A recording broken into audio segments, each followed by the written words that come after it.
Mesdames, Messieurs, bonjour, bienvenue à l'actualité du jour. La situation sécuritaire sur l'axe Mpeti-Mpinga se dégrade avec la reprise des combats aujourd'hui entre l'armée congolaise soutenue par les Wazalendo et les combattants de la F-123 mettant en danger la cité de Pinga dans les Walikale. La haute coordination politique de l'Alliance Fleuve Congo AS123 s'est réunie aujourd'hui à Goma pour renforcer la gouvernance en République démocratique du Congo, rassemblant les principales autorités politiques et militaires. Bonjour et surtout, bienvenue après cette virgule, les détails de l'actualité du jour.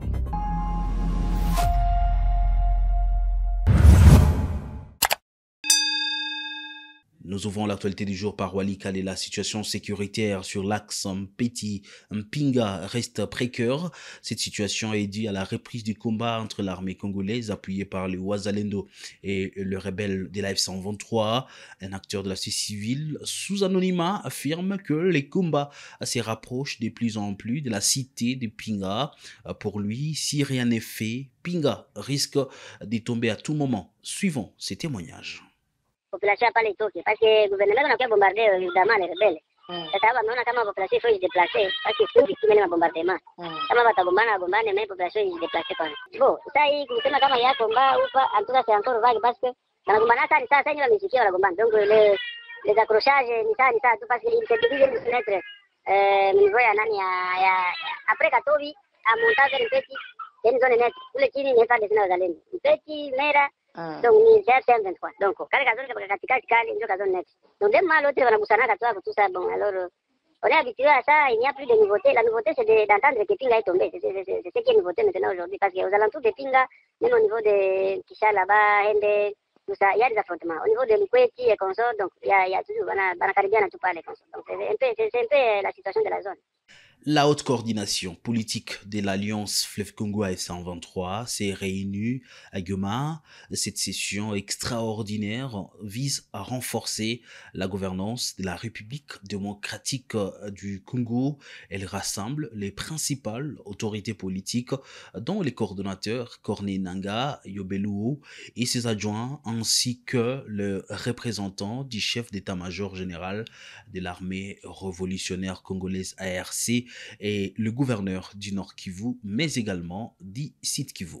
Normalement, ce sont des assises de capacitation du leadership du mouvement AFCM23 où nous avons été conviés pour assister techniquement dans le cadre de dispenser certains modules en matière de gouvernance, du leadership, de la territorialité, de la communication et mobilisation communautaire, ainsi que tout ce qui va de pair avec la gestion de la communauté par rapport au conflit, ainsi impulser l'équipe dans le cadre de nouvelles approches de la résolution des conflits, mais aussi de solidifier les actions concrètes qu'ils ont déjà commencé à entreprendre et que nous avons discuté avec l'équipe de comment améliorer et surtout le faire mieux plus qu'avant parce que c'est ça l'intention, c'est ça l'essence même et ça le motif même de l'existence du mouvement. Donc nous apportons notre assistance technique, mais des gens, ils ont cette vision, ils ont entrepris beaucoup de démarches, beaucoup d'initiatives pour concrétiser ce qu'ils ont dans leur vision. Normalement, les points clés sont autour de 6 points. Nous avons beaucoup parlé par rapport au leadership et gestion organisationnelle, à la gouvernance. Nous avons encore parlé à la gestion du personnel, y compris administrative et gestion des ressources humaines. Nous avons aussi développé par rapport à la territorialité, comment gérer les entités décentralisées, comment assurer la communication fluide entre l'hiérarchie au niveau de la coordination, mais au niveau des gouvernorats, mais aussi au niveau des entités décentralisées jusqu'au chef des quartiers. Voilà, nous voulons apporter cette contribution a fait de s'assurer que tout ce qui s'est fait, la population en bénéficie de plus. Parce que le travail qui se bat aujourd'hui, c'est un travail qui vise à offrir une qualité de service au niveau de la population, mais aussi de construire un état de droit. Donc cette démarche va continuer, ce n'est pas la fin. Aujourd'hui, nous avons certaines sessions que je viens d'énumérer, y compris aussi la communication et la mobilisation communautaire. Mais demain, on va continuer avec d'autres sessions, normalement sur les finances, la gestion des finances, la gestion sur le contrôle des qualités et l'audit institutionnel, s'assurer que tout ce qui se passe dans les normes, les standards acceptés, mais aussi que les gens qui sont en fonction respectent scrupuleusement les lois en place. Donc, c'est-à-dire, même si on dirait certaines personnes qui sont déjà en fonction ne doivent pas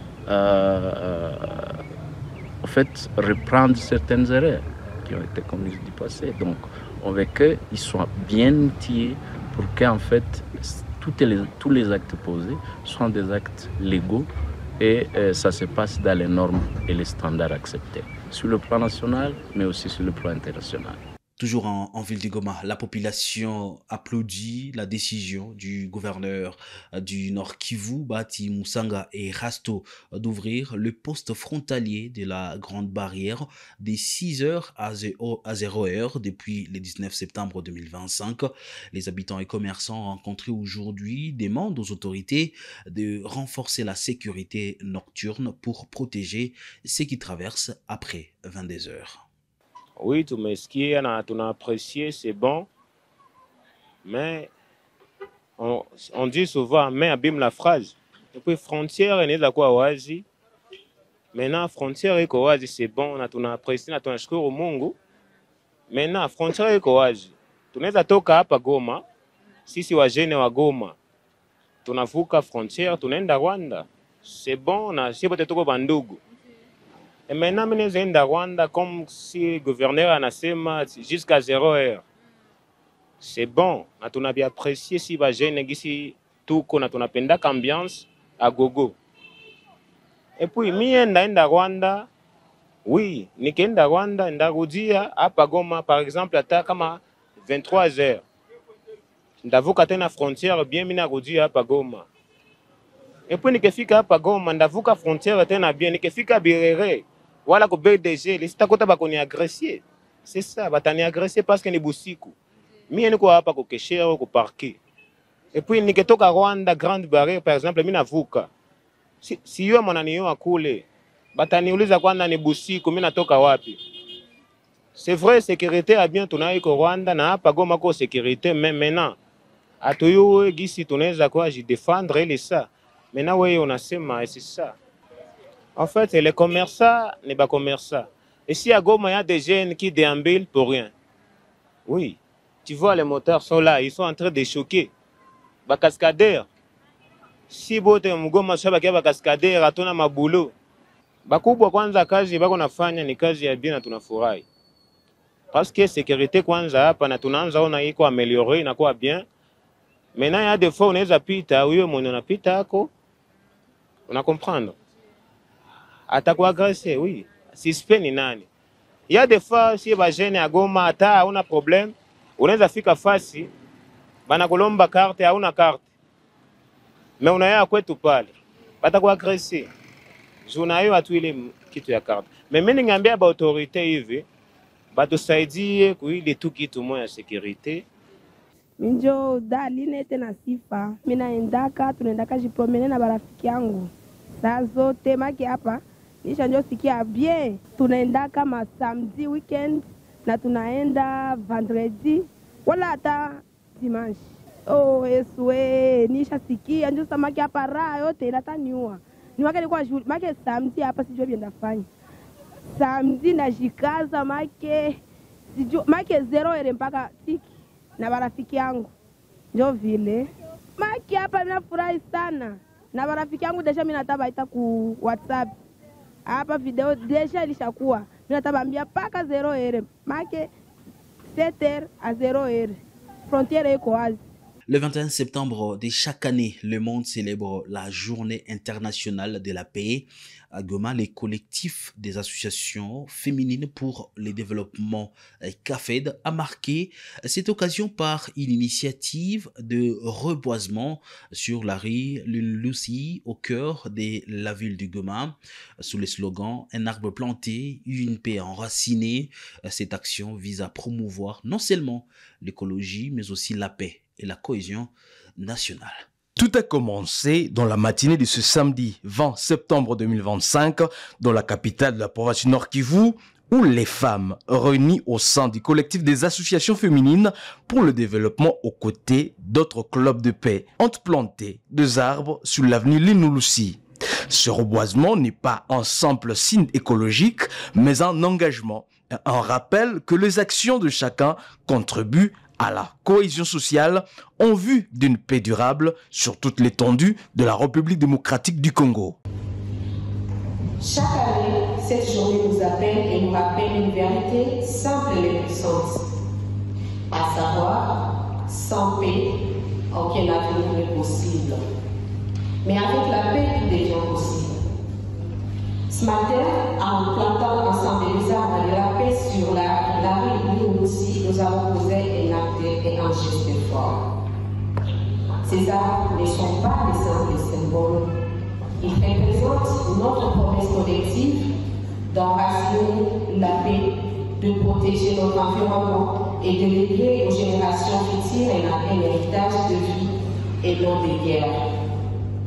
Mais planter les arbres ne suffit pas. Cet après-midi, nous poursuivons avec notre acte fort, réfléchir ensemble et vulgariser les résolutions 1325 et 2250 du Conseil de sécurité des Nations Unies. Ces textes internationaux nous rappellent une évidence que nous devons rendre réelle. Ici chez nous, au Nord Kivu, les femmes et les jeunes ne sont pas des spectateurs de la paix. Ils sont des bâtisseurs, les gardiens et même les moteurs. Mesdames et messieurs, les invités, la paix ne viendra pas d'ailleurs. Elle ne se construira pas seule. Elle exige l'effort de chacun. Désiré Ngabo, maire adjoint de la ville de Goma, a salué cette initiative capitale pour l'environnement et a révélé que celle-ci cadre avec la vision des autorités de la ville de faire de Goma une ville verte où les hommes et femmes vivront en paix dans un environnement sain. La journée internationale de la paix, et nous avons en profité aussi pour venir planter des arbres dans la ville de Goma. Comme de coutume, chaque samedi, nous faisons les travaux communautaires communément appelés Salongo. Et aujourd'hui, nous avons eu la chance, nous avons eu le privilège d'être accompagnés par la plateforme des associations féminines CAFED, Club des RFI et d'autres associations qui ont accompagné la mairie de Goma pour planter des arbres dans la ville. Il y a la paix, à Goma il y a maintenant le vivre ensemble. Le seul objectif c'est de faire en sorte que Goma soit une ville écologique, une ville où il y a le vivre ensemble. Voilà. Une session de réflexion et de vulgarisation des résolutions 1322 et 2250 du Conseil de sécurité des Nations Unies a été organisée l'après-midi ce même samedi.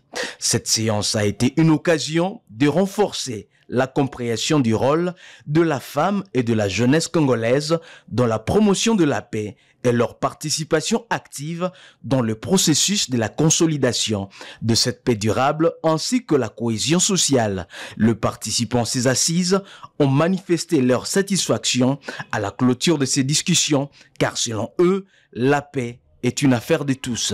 Rendons-nous à présent en Ituri. L'armée a démenti toute attaque contre les agents de l'UNICEF lors des événements du 18 au 19 septembre 2025 à Tché. Nous sommes en Ituri, selon les porte-parole Gilles Ngongo. Dans une mise au point ce lundi, les victimes étaient des civils se présentant comme les travailleurs humanitaires. L'incident a été attribué à la milice CRP Zahir alliée au M23 et a renforcé les craintes pour la sécurité des humanitaires dans la région. L'armée condamne cette attaque et réaffirme son engagement à protéger les civils. Suivez ici le porte-parole de l'armée. Il est exactement 14h50 à l'espace appelé communément Makutano, dans un pays étranger. Nous avons aperçu un colonel déserteur des FARDC, Lobo Justin Pissi, et Marine, membre de la rébellion CRP Zaïre alliée du M23. C'est des criminels dans un complot contre l'Ituri et les Ituriens.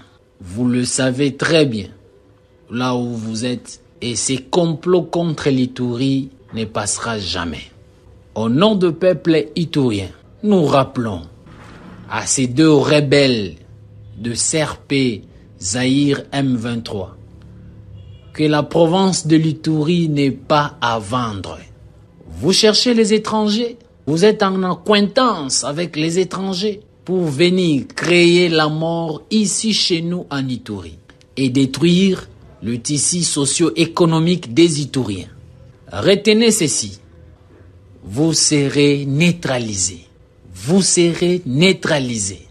Plus jamais les Ituriens n'accepteront la destruction de leur province à cette période où un élan de paix et de développement est enregistré en province de l'Ituri. Monsieur Lobo Justin Pissi et vous Marine, membres de CRP Zaïre à lieu du M23 de Thomas Lubanga, retenez que les Ituriens n'accepteront plus jamais la destruction de leur province et d'être massacrés par les étrangers que vous cherchez et vous voulez les amener chez nous en Ituri. Lobo Pissi Justin, colonel déserteur, désespéré et malade. L'Ituri n'est plus l'Ituri des années 2000, l'Ituri d'aujourd'hui. Elle n'est pas une province où ce n'est pas un bien sans maître, où vous allez à l'étranger, vous complotez contre l'Ituri et les Ituriens pour créer la mort et piller la richesse en complicité avec les étrangers. Lobo Pissi Justin et Marine, sachez que vous serez neutralisés. Et à ce moment-là, les Ituriens et les forces armées de la République démocratique du Congo donneront votre corps aux oiseaux du ciel et aux bêtes sauvages. L'Ituri n'est plus à vendre. L'Ituri, c'est une province qui a son maître. C'est l'État congolais et sa population. Parlons de cette question épineuse. L'Assemblée nationale de la RDC organise une plénière aujourd'hui. Les députés analysent le rapport de la commission sur les pétitions contre certains membres du bureau, bien qu'un mot d'ordre recommande de sanctionner uniquement Vital Kamerhe et Dominique Munongo. Les pétitionnaires réunis à l'hôtel Béatrice à Kinshasa exigent le départ des 5 membres visés. La commission recommande de ne sanctionner que 3 d'entre eux. Deuxième option, c'est qu'on fait seulement pour les 2, Kamerhe et la première option, c'est de voter pour 5. Ils sont pour qu'on avance avec les 5. Oh, tout le monde est pour qu'on chasse les 5. Ils sont contre. 0 personne. 0. Abstention. Rien. Ok. Ça, on a voté. Donc, notre option est que nous allons avec les 5. Une délégation de l'Agence congolaise des grands travaux ACGT, accompagnée de l'entreprise chinoise, a inspecté les tronçons Mbunda Mujimai. L'objectif de cette visite effectuée le week-end dernier était d'évaluer l'avancement des travaux et la praticabilité de la route nationale numéro 1, comme annoncé en juin dernier. C'est au village Ngouba, dans la province du Lualaba, que la délégation a démarré son périple d'un peu plus de 800 km. Camions, bus et motos circulent déjà sur cette section de la route nationale numéro 1, témoignant de l'importance de cette route dans le transport et les échanges économiques. Illustration ici dans ce grand parking de Ngouba. Sur le parcours, certains camions s'arrêtent à Kamina, d'autres à Kanyama et certains vont jusqu'à Mbujimayi après avoir dépassé Mweneditu. Awa toza na Ngouba de ti Mweneditu vraiment soko elingi vraiment en tout cas vraiment c'est bon. Nzela peut-être kitoko vraiment kitoko. Par rapport aux amis vraiment des mois autant les athées. Mais en tout cas vraiment ça va vraiment. Ce vaste chantier de 857 km reparti en silo est réalisé grâce au programme sino-congolais sous l'encadrement de l'Agence congolaise des grands travaux, maître d'ouvrage délégué du ministère des infrastructures et travaux publics. Sur le lot 6, Ngouba-Lubudi, qui fait 142 km, les travaux de modernisation sont en cours. Ce qui est déjà fait permet déjà de réduire le temps de parcours. 4 ponts, Dipeta, Kuvumbi, Kate et Mwenda Mukose sont achevés à 90%. Les anciens ponts Bélé ont cédé la place à des ponts définitifs en béton précontraint. Le pont Kiabo, lui, est à 37% de réalisation. Quant à la chaussée, le dégagement de l'emprise est achevé à 94%, la couche de fondation à 55%, celle de base à 47% et la couche de roulement, qui avance tout doucement, a atteint déjà 2%. Sur le lot 5, qui va de Lubudi à Luena puis Kabondo Dianda pour un peu plus de 151 km, les travaux progressent de manière significative. Le dégagement de l'emprise et le compactage est déjà réalisé à 100%, l'aménagement de la couche de roulement à 80% et les ouvrages d'assainissement atteignent 62%. Le lot 4 qui va de Kabondo Dianda à Kamina puis Lumba Mongo